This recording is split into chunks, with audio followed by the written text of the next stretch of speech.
भगवान राम, उसी राम की कथा माता पार्वती जी शंकर से पूछ रही हैं। आज जैसे कहा भगवान की कथा सुनाइए, शंकर भगवान ने आंख मूंदा, अंदर की तरफ यात्रा शुरू किया और इसके बाद भगवान शंकर ने पार्वती को उद्बोधित करके बड़ी गजब की बात कहा। ए पार्वती, कहा राम जन्म के हेतु अनेका, अपरम विचित्र एक तेका। ए पार्वती सुनो, अगर जीवन में सब है, परमात्मा नहीं है, तो आपको कभी सुख मिलने वाला नहीं है। पार्वती जी ने कहा वो कैसे? भगवान ने कहा सुनो, मुझे क्या कहा जाता? पार्वती जी बोली आपको पंचानन कहा गया। कहा मेरे पिता को क्या कहा गया? बोले आपके पिता को चतुरानन कहा गया। ब्रह्मा जी चतुरानन, शंकर जी पंचानन। शंकर जी ने पार्वती से कहा मेरे बड़े बेटा को क्या कहा गया? कहा खड़ानन। कहा छोटे बेटा को क्या कहा गया? बोले गजानन। चेले को क्या कहा गया? दशानन। शंकर जी के पिता चतुरानन, शंकर जी पंचानन, बेटा खड़ानन, छोटा बेटा गजानन, चेला बनाया दशानन। है ना? शंकर जी की पूजा आप करने जाते हो तो ध्यान से देखना, शंकर जी की पूजा करने वाले के परिवार में कभी कलह होने वाला नहीं है। लेकिन अगर वो शंकर जी की पूजा मन से कर रहा है तो एक बार लगे हाथ सुन लेना, धर्म से विरत हो करके दूरी बना करके रखने वाले के परिवारों को एक बार देख लेना। जो धर्म का विरोध करते हैं और जो लोग धर्म से दूरी बना करके रखते हैं, उनके पास धन भी हो सकता है, वैभव भी हो सकता है, घर हो सकता है, गाड़ी हो सकती है, लेकिन उस घर में कभी शांति मिलने वाली नहीं है। ये बड़े बड़े घरों को देखा गया। आप पूछोगे कोई उदाहरण? अभी आज के 15 वर्ष पहले रेमंड कंपनी का मालिक, रेमंड का सूट पहने हैं, रेमंड का कपड़ा पहने हैं, रेमंड कंपनी का मालिक विजय पथ सिंघानिया मरा है। हजारों करोड़ की संपत्ति का मालिक विजय पथ सिंघानिया मरा, रेमंड कपड़े की कंपनी का मालिक। और जानते हो कहां मरा? किराए के रूम में, किराए के रूम में मरा। अपने लिए उसके बेटों ने उसे घर भी नहीं दिया। और जब उसे घर भी नहीं दिया तो सुन लेना, आप अपने बच्चों को धन दे सकते हो, आप अपने बच्चों को पढ़ा लिखा करके नौकरी दे सकते हो, आप घर दे सकते हो, कार दे सकते हो, वैभव दे सकते हो, लेकिन ध्यान देना उस दिन समझ में आएगा जब आप ऑन बेड हो जाओगे और जब बेटा बगल से निकल जाएगा, एक गिलास पानी आपको नहीं देगा, तब आपके समझ में आएगा कभी सर्दी कभी गर्मी, ये कुदरत के नजारे हैं। प्यास उसको भी लगती है जो दरिया के किनारे है। तब समझ में आएगा चूक कहां हुई और हम कहां से चूके। अगर हम राम से जुड़े होते तो परिवार में ये स्थिति हमारे नहीं होती। कथा इसीलिए होती है श्रोता भगवान, कथा के होने का मूल कारण है कि आपका परिवार संस्कारित हो जाए। कथा के होने का मूल कारण है आप अपने जीवन को जानो, परिवार में बड़ों का सम्मान करो। आज व्यवस्थाएं बड़ी अलग हैं, सब कुछ बदल रहा। माता पार्वती से शंकर जी ने कहा राम के आने का कई कारण है। तो पार्वती जी ने कहा राम आए क्यों? राम क्यों आए? तो भगवान शंकर ने कहा एक सबसे बड़ा कारण है। कहा क्या?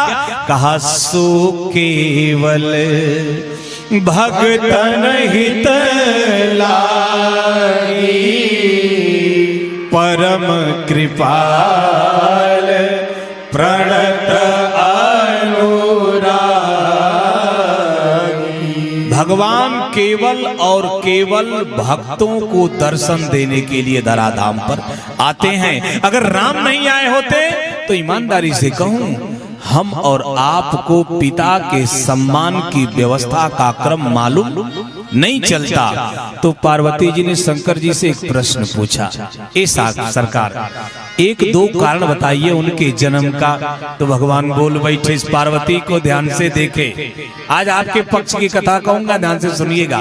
पार्वती को एक बार देखा और मुस्कुरा करके पार्वती से कहा कि एक बार की तो बात है, नारद कहा नारद श्राप दिन एक बारा, नारद श्राप दिन एक बारा, एक कल्प एक लगी ते अवतारा,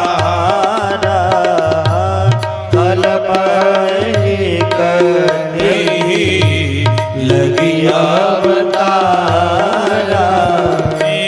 गिरिजा चकित भई सुनबानी, गिरिजा चकित भई सुनबानी,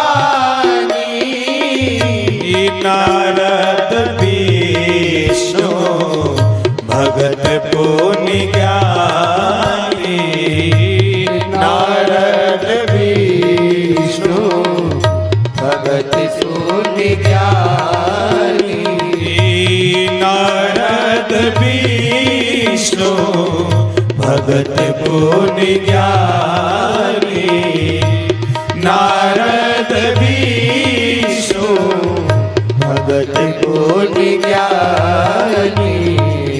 बड़ी गजब की बात भगवान शंकर ने पार्वती से। अब परीक्षा भी पत्नी की ले रहे हैं भगवान शंकर, अपने पत्नी की भी परीक्षा ले रहे हैं। जानते हैं क्यों? कभी कभी बड़ा मामला बिगड़ जाता है भैया। एक बार एक मास्टर साहब स्कूल से प्राइमरी के मास्टर पढ़ा के आए, बच्चों ने खोपड़ी खा लिया, गर्मी का दिन था। मास्टर साहब बच्चों पे बड़ा क्रोधित थे, घर जैसे आए तो पत्नी से आकर के बोले, सुन रही हो, एक गिलास पानी दो, नहीं तो। और जैसे कहा एक गिलास पानी दो, नहीं तो।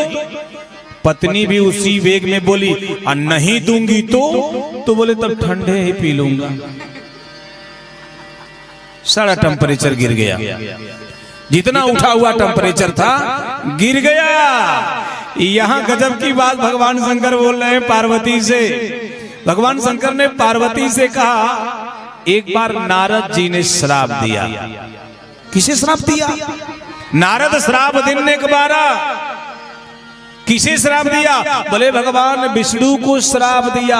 आज जैसे कहा श्राप दिया तो गिरजा जो है, गिर मने होता है पर्वत, जाए मने पैदा, जो पर्वत से पैदा है वो पर्वत कौन? शैलेंद्र हिमवान, पर्वतों का राजा हिमालय।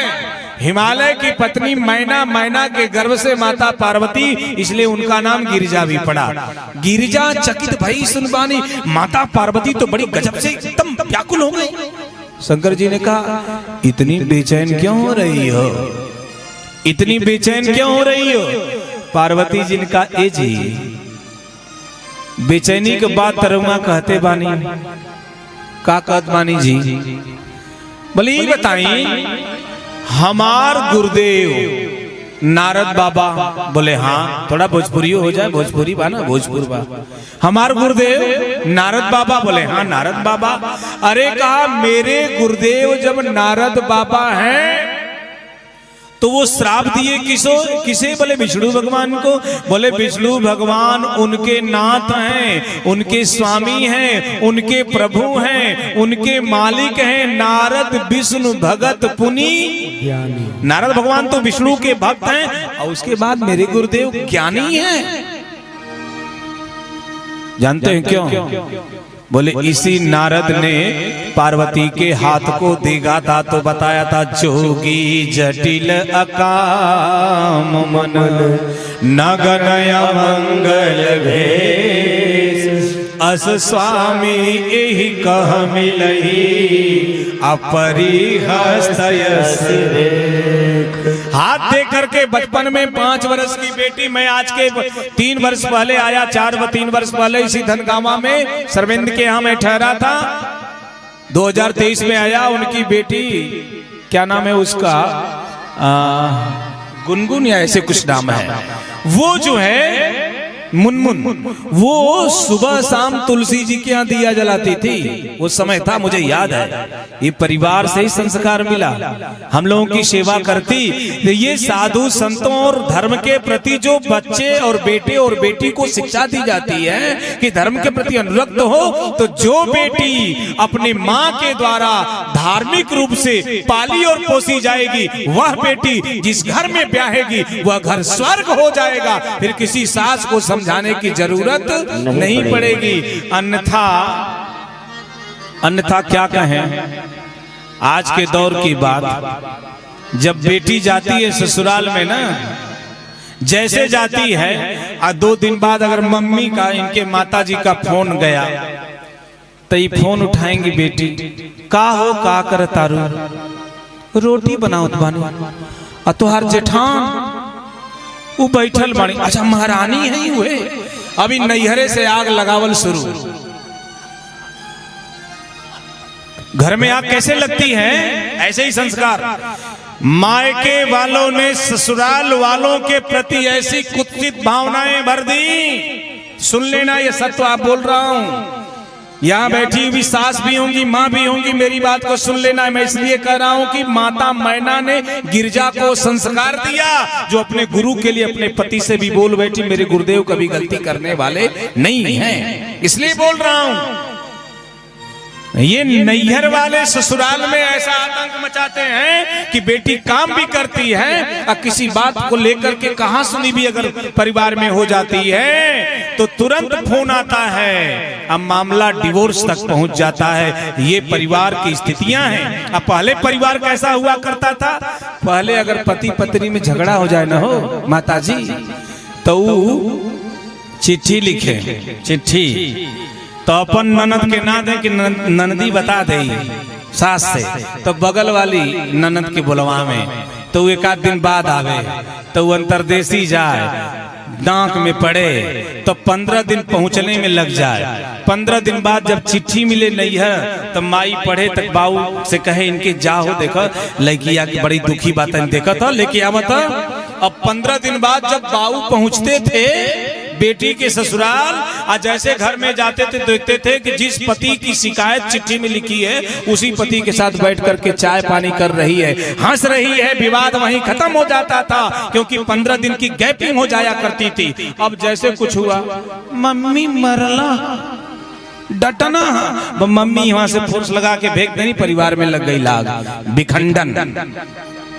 किस परिवारों में छोटी छोटी बात पर कला नहीं होती, लेकिन इन नए मायके वालों ने परिवारों को कला कर दिया। सुन लेना, हर बेटी की माँ ये चाहती होगी कि मेरी बेटी अपने सास ससुर की सेवा न करे, बड़ी चालाक होकर के पति के साथ रहे। तो सुन लेना, आपके घर में आने वाली बहू की भी माँ यही सोचती होगी, तो वहीं चालाक ना हो, तोहरे पतोहियो कभी माई चला के हो, उहे बतिया सोचत होई जवन तू अपने लड़किया के पढ़ा के भेजत हो, उहो इहे भेजी।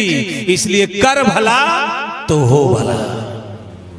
मैं इसलिए बोल रहा हूं कि परिवार की वर्तमान स्थितियों को हम विद्वान मंथन करते हैं, चिंतन करते हैं और रामचरितमानस से उसे जोड़ते हैं। निवेदन करूं श्रोता भगवान, ये परिवारों के विखंडन की स्थिति है। जैसे नारद जी के बारे में भगवान शंकर ने कहा, नारद श्राव दिन एक बारा, वैसे आश्चर्यचकित होकर के गिरजा मैया उमा खड़ी हो गई। मेरे गुरुदेव ने श्राप दिया। मेरे गुरुदेव तो सहज हैं, सरल हैं, शांत हैं। कैसे हैं?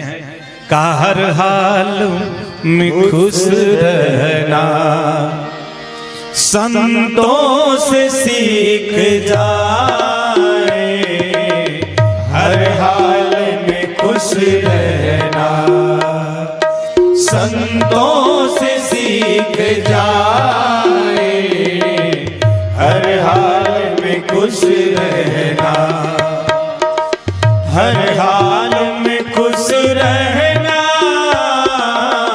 संतों से सीख जाए, हर हाल में खुश रहना संतों से सीख जाए, महफिल में जुदा रहना, महफिल में जुदा रहना, संतों से सीख जाए, महफिल में जुदा रहना, संतों से सीख जाए, हर हाल में खुश रहना। जरा हाथ उठाइए, तालियों के द्वारा स्वागत करें। जिनका भगवान ने दिया सब उठाएंगे, मैं देख रहा हूं सब लोग ताली बजाएंगे। सुख दुख से हंसना रोना सब लोग बताते हैं, सुख दुख में हंसना रोना है काम कायरों का, सुख दुख में हंसना रोना है काम कायरों का, सुख दुख में हंसना रोना है काम कायरों का, दोनों में मुस्कुराना, दोनों में मुस्कुराना, संतों से सीख जाए, दोनों में मुस्कुराना, संतों से सीख जाए, हर हाल में खुश रहना।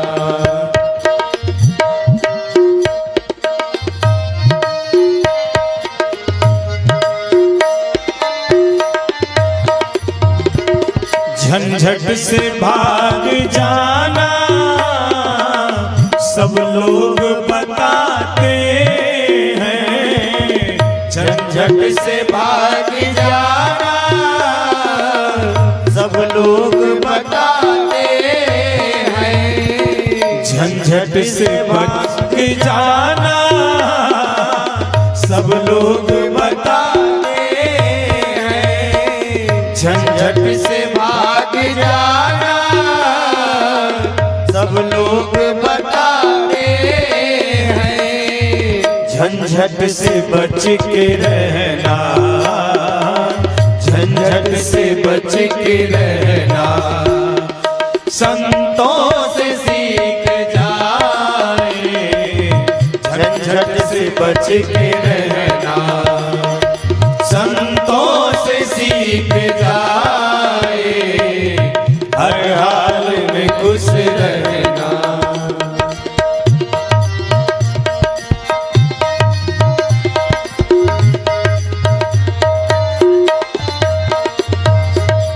मरने के बाद मुक्ति सब लोग बताते हैं, मरने के बाद मुक्ति सब लोग बताते हैं। अच्छा एक बात बताइए, बजाते रहो। मरने के बाद मुक्ति होती है कि लाश जला दी जाती है? क्या होता है? ले जा करके नदी किनारे चिता सजा करके गोविंदाए, मरने के बाद लाश जलाई जाती है, मुक्ति नहीं, लाश से मुक्ति हो जाती है घर वालों को। मरने वाले की मुक्ति नहीं होती। मरने वाले की मुक्ति कब होती है? बोले जीते जी जो माइक प्रपंच से बच जाए, मैं और मोर तोरतय माया, जेहि बस कीने जीव निकाया।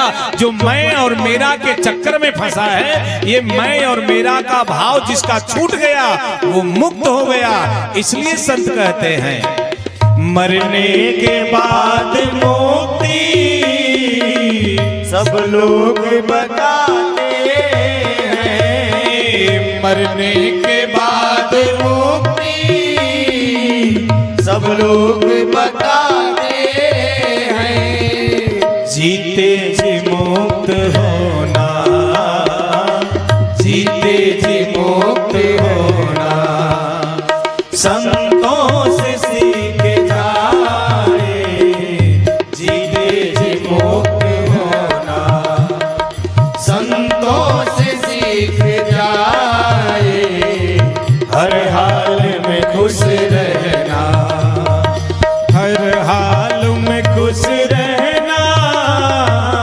संतों से सीख जाए, हर हाल में खुश रहना, संतों से सीख जाए। महफिल में जुदार